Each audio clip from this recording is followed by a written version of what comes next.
us to win, we need you to tap into the campaign. So please make sure that you sign up over there at the computers in the front. Can one of the people raise their hands? Yeah, right over in that section. Sign up. We are looking for victory captains who are going to connect with folks in their neighborhood. We need help door knocking. We need help phone banking. We've got tons of parades this summer to go to. So much for you to tap into. So please sign up.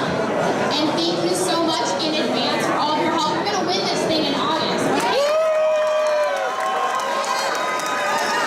All right.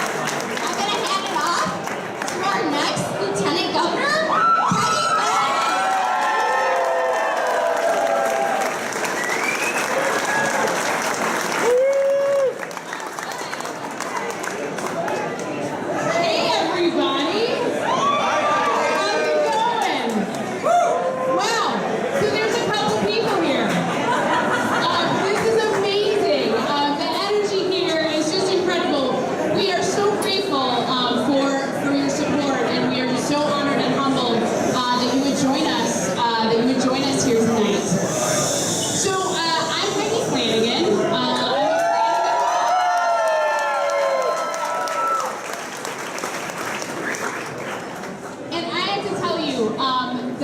It has been an incredible 8 months working with my partner, Congressman Tim Walz.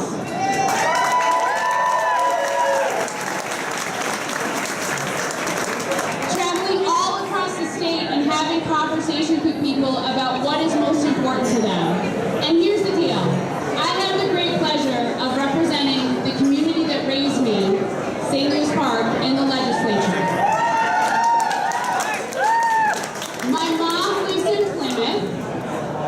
My daughter's grandparents live in New Ulm. My dad lives on the White Earth Reservation.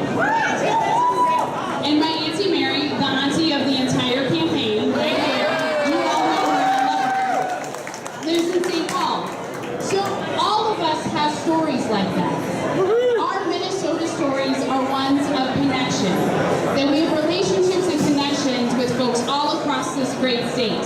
And that is our job. Tim and I are building on those relationships and those connections all across the state because we believe that there are people who value a big, bold, progressive vision everywhere across the state of Minnesota.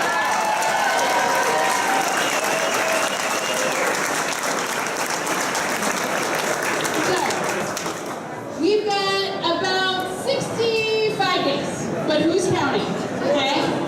And we are going to need all of you. Tim and I promise to work really hard. As you may know, Tim is a runner. He runs for fitness, and I run for office, and that's why we are a great team, okay? So we're gonna work hard, but we also need you to work hard alongside us. And here's the thing.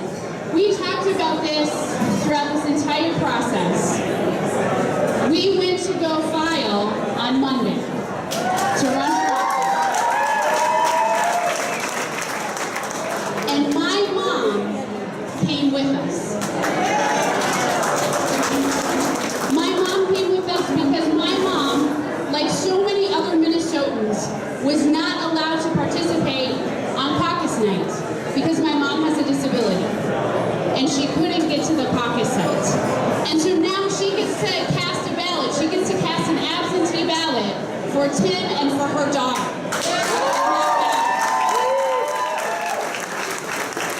And my dad was unable to get to caucuses because he had to drive almost an hour to his caucus location. And so when we talk about this, it matters. We are so grateful for everyone who turned out to caucus, who voted in the straw poll, where, by the way, we won 7 out of the 8 congressional districts.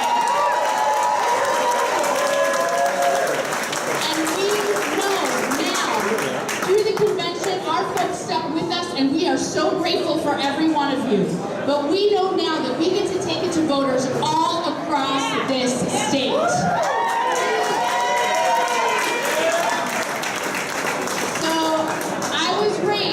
On the Wellstone campaign do. And what I learned there was that you show up and you listen to people, so folks feel heard, seen, and valued. And that is what Tim and I plan to do all across the state. We've been doing this work, we need your help to do it, and we are so honored and humbled for this incredible turnout. So are you with us? Because we're with you to have a better education system where every child, regardless of who they are, has an opportunity to succeed. We've got a high-quality healthcare system for everyone across the state, and where everyone in the state, regardless of who you are, feels seen, heard, and valued. And let me just say one more thing, because it is something I'm incredibly proud of.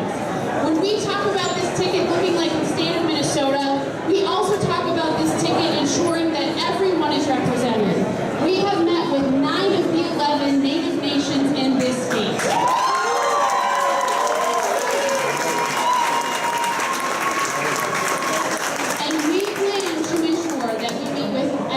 Native nation in this state, because a government-to-government relationship is something that is long overdue and something that I am just so excited for us to be able to do for our community that sometimes is not too much value. So I just wanted to mention that before I hand it off. So this is the most exciting part of what I get to do, which is to introduce you to the next governor of the state of Minnesota, Congressman Tim Walz.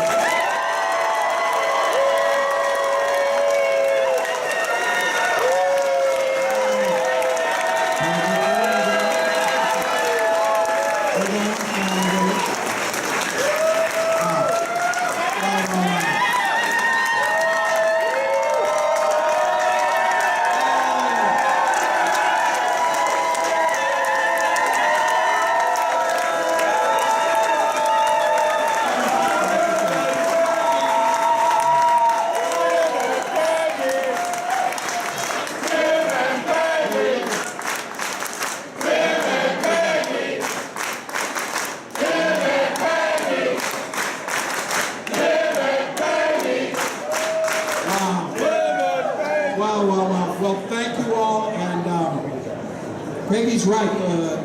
The energy in the last 8 months, for me personally, and a thank you in front of all my friends. Peggy Flanagan is such an incredible person, an incredible leader. I watch her as an incredible mother, and I cannot imagine, sometimes in those moments of quiet, I picture ahead. Imagine the sense of pride in Minnesota with Peggy Flanagan as our lieutenant governor.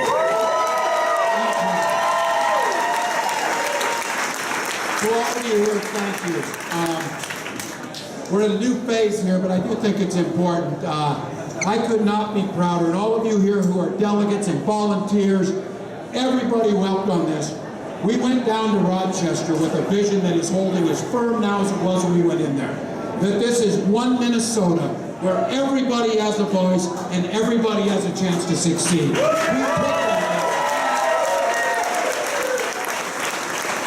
We took that message in there, and I am proud. That first ballot total was the highest first ballot total in DFL history.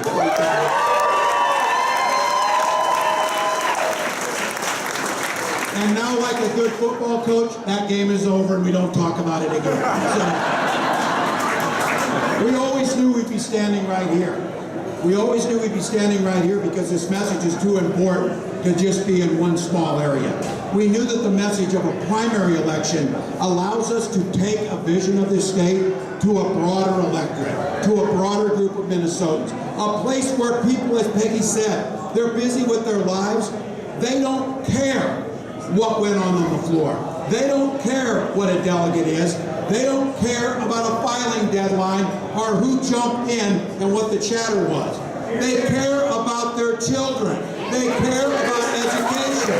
They care about healthcare. We've never lost sight for a moment. Elections are a means to an end. Elections are a way of making sure that we elect people who are putting up and fighting for and enacting those very policies that we care about. That's the uniqueness of this state. Now is the time to talk about the future of Minnesota that we want. Now is the time to imagine a state that leads on innovation in clean energy technology.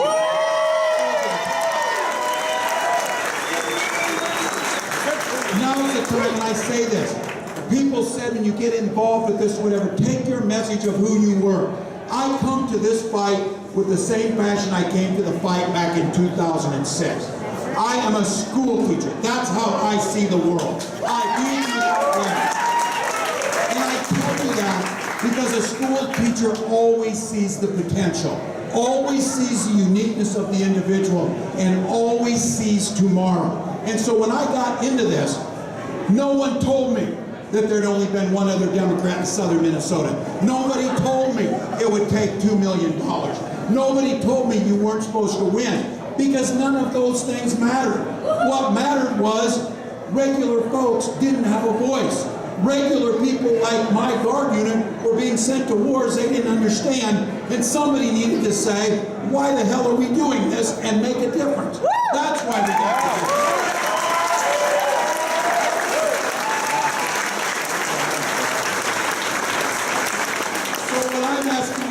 I know why you're here. This is about community. This is about what we can do together. This is about people standing up, and I recognize this, that my 17-year-old, your 17-year-old, your child, your dad, whoever it might be, we've got to say things like, we can't just continue to talk about gun violence. It's going to take someone like me who say, we've been wrong, we haven't done enough. Now's the time to say that stops here.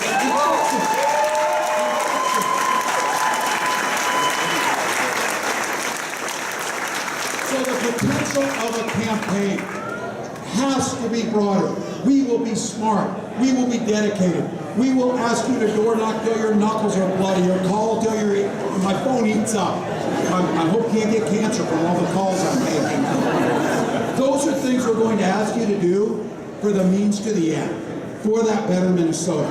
This is the time. The politics are the same again. Divide us.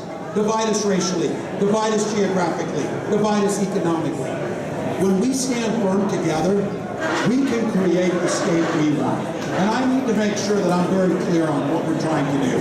We are trying to ask people, yes, I heard this in Rochester, we don't need a bridge builder, we don't need a uniter. Bull crap, we need to unite this state, we need to go in.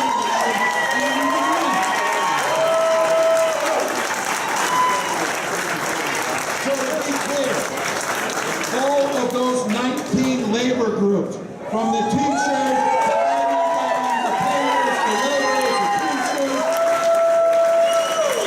every single one of those people, every single one of those working men and women, every single one of those people who understand the right to collectively bargain and all of that that's under threat, that were there on that floor or fighting.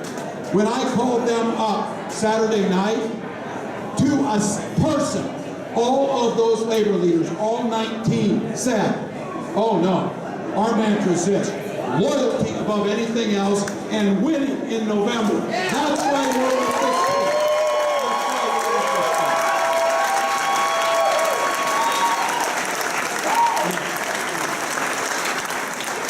And so today's the start. This is on you. This is to August. Peggy's right. It is a sprint. It is a 65-day sprint. It is a sprint to go to every corner of the state to take our message. And the one thing here, and it's wonderful we have people filming this and take it out, the difference that you've heard from the beginning of this campaign has been focused on a positive future. It's been focused on a joyfulness. It's been focused on unity. It's been focused on Minnesotans. That separates us. That's where we're going to continue to go. We've got 65 days to catch the attention of Minnesotans who are out there worried about their families, worried about their health care, worried about what's going on in their lives. But understanding, we get this right. We win this election.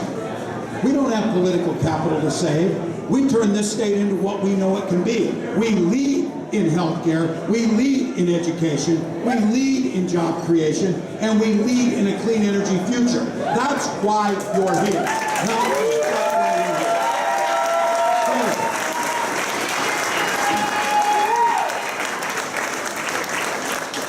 Whenever I have my kids up here and they're around, my 11-year-old, whenever we go out to like get ice cream or something, the person working the counter says, oh, Grandpa's taking you out for ice cream.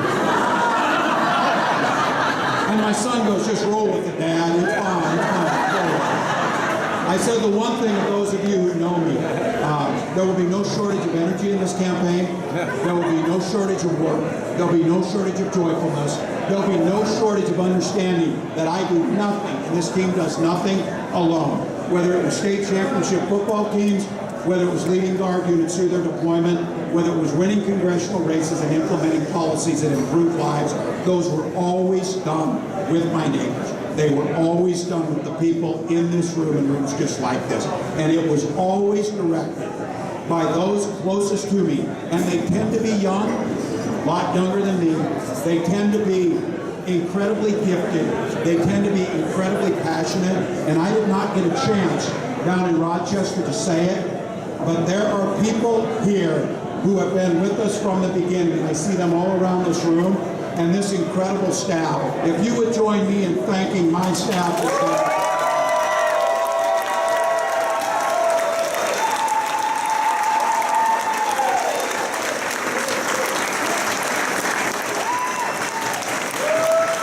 And before we end this, I said it on Saturday and didn't get a chance. Monday, this incredible person next to me, Gwen and I, celebrated our 24th wedding anniversary.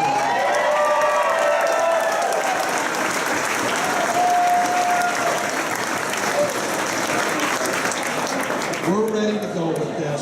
We're ready to win this thing. But we're going to ask, we need you. I said it the other day. Whether you're from St. Paul or you're from Worthington, we need you. Whether you're a student down in Dinkytown or the retiree in Albert Lee, we need you. Whether you're rich, poor, or middle class, we need you. White, black, brown, or indigenous, we need you. Come together around this campaign. Let's take this thing to every corner. Let's get all of our neighbors out to vote on August 12th. We win this thing. 14. Let's vote for it. Vote early. Thank you. Another birthday in the family, sorry. As long as you're showing up early, wait in line for 48 hours. Get this thing done in August. We need your help till then. But here's our pledge. Joyfulness, energy, an eye for the future, and absolute certainty we win this thing come August 24th.